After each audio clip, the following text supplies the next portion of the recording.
Nangokuthi Gennaro Gattuso coach we-Italy sukela e-Afrika idlalele. Senzeni-ke thina ndoda ngokuthi uhluleka ukwenza umsebenzi wakho uthathe i-Italy qualify. Yayigcine nini kwaleyo Italy uqualify i-World Cup. Zoblame e-Afrika ukuthi kumele sibe nama-sport amancane. Ama-sport amancane, uyasibhedela wena. Fewer sports, si-Afrika. Siqualifyile sibawu 9 futhi sizodlala futhi mhlambe futhi singayiwini i-World Cup.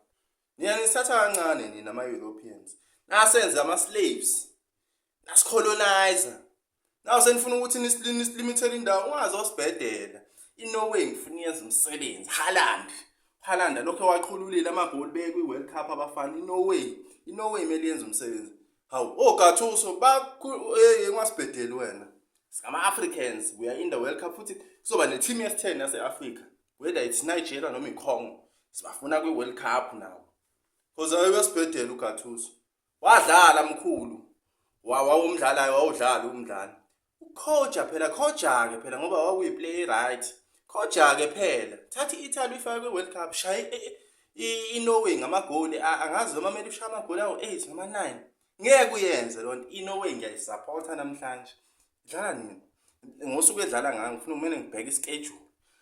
Ngizoyisupport iNorway ngiyoze ngife nayo. Haaland kumele ascore amagoli amaningi. I-Italy ingaqualify ihlale kuma-playoffs futhi nama-playoffs idliwe ingaqualify ngoba uyasibhedela Gennaro Gattuso.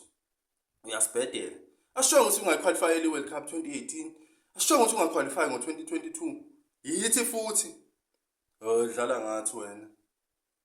Dlala ngathi. Hayi.